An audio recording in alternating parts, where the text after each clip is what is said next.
The day started like any other for me. Emily Carter. I had just finished a long shift at the diner where I worked. It was late fall in the small town of Willow Creek, and the chilly wind outside seemed to seep into every bone in my body. By the time I closed up the diner, grabbed my purse, and walked out to my car, all I wanted was a warm blanket, a cup of tea, and a quiet evening alone. Life had been heavy lately. Work, bills, and the general loneliness of living by myself in a house that often felt too big and too silent. The drive home was quiet, the streets lined with orange leaves that crunched under the weight of passing cars. I remember humming softly to the radio, the kind of habit you don't even notice until silence falls again. When I turned onto my street, the houses all sat dark and still, most of my neighbors already tucked into bed. My own porch light glowed faintly in the distance, a beacon that usually brought comfort. But that night I noticed something unusual before I even pulled into the driveway. There was someone sitting on my front steps. At first, I tightened my grip on the steering wheel, my heart racing. It wasn't exactly common to see strangers waiting outside houses in Willow Creek. As I pulled in closer, my headlights illuminated the figure. It was a man, young, probably mid-20s, with messy brown hair, a worn jacket, and a tired look on his face. His posture wasn't threatening. He sat with his head down, his hands clasped together, almost as if he were trying to keep warm. Still, I hesitated. I cracked the car door slowly, keeping my keys clenched in my fist, ready to press the alarm if I needed to. "Can I help you?" I called out, my voice carrying across the still night. The man lifted his head. His eyes were weary but gentle. "I'm sorry," he said quickly, standing up. "I didn't mean to scare you. My name's Ryan. My car broke down a few miles back, and I've been walking for hours. I was just looking for somewhere with a light on. Yours was the only one."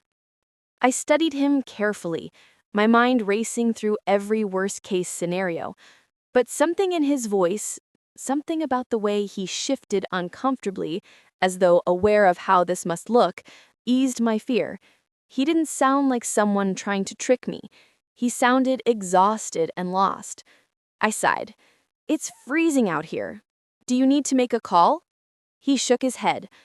"I tried, but my phone's dead. I didn't know where else to go. I'm sorry if I bothered you." The sensible thing to do would have been to wish him luck and send him on his way. But that night, something tugged at me. Maybe compassion, maybe loneliness, maybe the voice inside me that whispered, I would want someone to show kindness if I were in his shoes. Against all the cautious instincts drilled into me, I found myself saying, "Look, I can't let you stay outside in this cold. I have a couch. You can crash there for the night if you want." Ryan's eyes widened, relief flooding his expression. "Are you sure? I don't want to impose." "You'll freeze out here if you don't," I replied firmly. "Come on." I unlocked the door, and Ryan stepped inside, wiping his boots carefully on the mat. I kept a weary eye on him, though. He looked around my living room politely, not touching anything, almost as if afraid to disturb the space. I grabbed an extra blanket from the hall closet and tossed it onto the couch. "There you go," I said. "The bathroom's down the hall if you need it. Just don't make me regret this." He gave me a small smile, almost sheepish. "You won't. Thank you, really." That night, I retreated to my room, my heart still racing from the strangeness of it all. I half expected to wake up to find something stolen, or worse. But when morning light spilled across my bedroom, everything was still intact. The living room was quiet, save for the soft sound of breathing. Ryan was still there, curled up under the blanket, sleeping like he hadn't rested in weeks. I stood in the doorway for a moment, studying him. There was something undeniably vulnerable about the way he looked, and my suspicions slowly melted into sympathy. I made coffee, the aroma filling the kitchen, and soon enough, Ryan stirred. He sat up, groggy, running a hand through his messy hair. "Sorry," he muttered, standing. "I'll get out of your way." "Sit," I said, surprising even myself. "Coffee." He hesitated, then nodded gratefully. We sat at the table, two strangers sipping coffee in the morning light. That's when the story began to unravel. Ryan told me he had been traveling across states for work, trying to land a construction job in a bigger city. His old car had given out on the highway, and he had been stranded without money for a motel. He looked embarrassed as he explained it, but there was honesty in his words that I couldn't ignore. Over the next few hours, I found myself listening to him talk more than I had listened to anyone in months. He spoke about growing up in a small town, about how his father taught him to build things with his hands, about wanting to make something better of his life. There was no arrogance, no hidden agenda, just sincerity. By the time afternoon came, I had offered him lunch. By evening, when it was clear the mechanic in town couldn't get to his car until Monday, I offered him another night on the couch. Each day stretched into the next, and Ryan wasn't just a stranger in my living room. He was someone who helped carry groceries in from my car, someone who fixed the creaky cabinet door in my kitchen without being asked, someone who made me laugh at things I hadn't thought were funny in a long time. And somewhere between the ordinary conversations and the unexpected kindnesses, something changed inside me.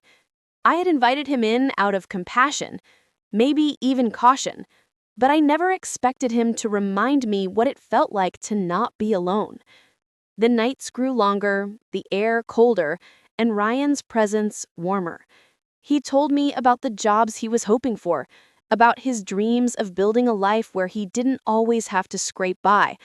I told him about my late-night shifts at the diner, about how sometimes I felt invisible in the world. He listened, really listened. That, more than anything, was something I hadn't realized how badly I needed. What I thought would be a single night of letting a stranger sleep on my couch turned into something that reshaped my life in ways I never could have expected.